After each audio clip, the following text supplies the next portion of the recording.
நம் ஆண்டவராகிய இயேசு கிறிஸ்துவின் அன்பும் அருளும் அமைதியும் மகிழ்ச்சியும் உங்கள் அனைவரோடும் என்றும் இருப்பதாக.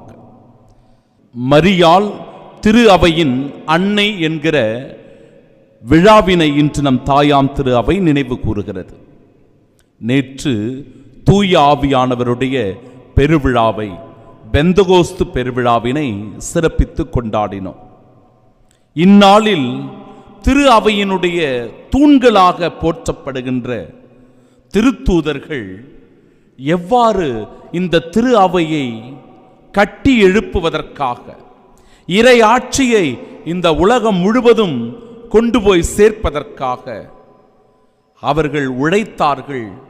அந்த உழைப்பின் போது அவர்களுக்கு உறுதுணையாக இருந்தது அன்னை மரியாள் என்பதனால் நம் தாயாம் திரு அவை தூய ஆவியானவருடைய பெருவிழாவிற்கு அடுத்த நாள் திங்கட்கிழமையை மரியாள் திரு அவையின் அன்னை என்கிற விழாவாக சிறப்பித்து கொண்டாட நமக்கு அழைப்பு கொடுக்கிறது.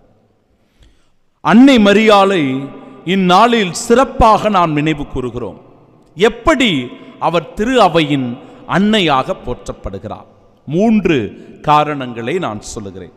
முதற் காரணம், கபிரியேல் எனும் வானதூதர் கன்னி மரியாவிற்கு தோன்றி மங்கள வார்த்தையை அறிவித்த போது அன்னை மரியாள் இதோ நான் ஆண்டவரின் அடிமை என்று சொல்லி இறைவனுக்கு தன்னை முழுவதுமாக ஒப்பு கொடுத்தார்.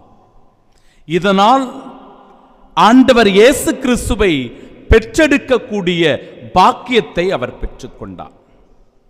ஆண்டவர் இயேசு கிறிஸ்து திரு அவையினுடைய மூளைக்கல்லாக விளங்குகிறார். திரு அவையினுடைய தலைவராக திகழ்கிறார். திருத்தூதர் பணிகள் 4:11 எபேசியர் 2:20 1 பேதுரு 2:6 இறை வார்த்தைகளிலும் திரு அவையினுடைய மூளைக்கல் ஆண்டவர் இயேசு கிறிஸ்து என்று சொல்லப்படுகிறது. திரு அவையின் மூளைக்கல் ஆண்டவர் இயேசு கிறிஸ்து என்றால் அந்த மூளைக்கல்லை பெற்றெடுத்தவர் அன்னை மரியாள். எனவே இதன் வழியாய் திரு அவையினுடைய பாதுகாவலியாக அன்னை மரியாள் மாறுகிறார். இரண்டாவது செய்தி, இயேசுவினுடைய முதல் அரும் செயல் கானாவூர் திருமணத்தில் தண்ணீரை திராட்சை ரசமாய் மாற்றிய அற்புதம். ஒருவர் தேவையில் இருக்கின்றார், ஒருவர் துன்பத்தில் இருக்கின்றார், ஏதோ ஒன்று அவருக்கு தேவைப்படுகிறது என்கிற சூழலை நன்றாக புரிந்து கொள்ளுகிற அன்னை மரியாள் ஆண்டவர் இயேசு கிறிஸ்துவை இந்த இடத்தில் அந்த அற்புதத்தை செய்ய தூண்டி எழுப்புவதை பார்க்கிறோம். திரு அவையில் இருக்கின்ற அவருடைய அன்பு பிள்ளைகளாகிய நாம் ஒவ்வொருவரும் கூட நாம் தேவையில் இருக்கும்போது நமக்காக பரிந்து பேசுகிறவராய் அன்னை மரியாள் இருக்கின்றார். பரிந்து பேசுகின்ற தாய் அன்னை மரியாள். திரு அவையினுடைய அங்கத்தினர்களாக இருக்கின்ற நாம் ஒவ்வொருவருக்காக அன்னை மரியாள் பரிந்து பேசுவதனால் மரியாள் திரு அவையின் அன்னை என்று நாம் கொண்டாடுவதாலோ சிறப்பிப்பதாலோ என் அன்பிற்குரியவர்களே இந்த நாள் முழுமையான அர்த்தம் பெறுகிறது. திரு அவையிலேயே நம்பிக்கையை இது வளர்க்கிறது. ஆண்டவர் இயேசு கிறிஸ்து அற்புதமும் அதிசயமும் செய்ய அன்னை மரியாளினுடைய தூண்டுதல் இருந்தது என்பதை நாம் நினைவு கூறுகிற வேளையில் திரு அவைக்கு அன்னை மரியாள் என்றென்றும் பரிந்து பேசுகிற தாயாக இருக்கிறாள் என்பதை புரிந்து கொள்ளலாம்.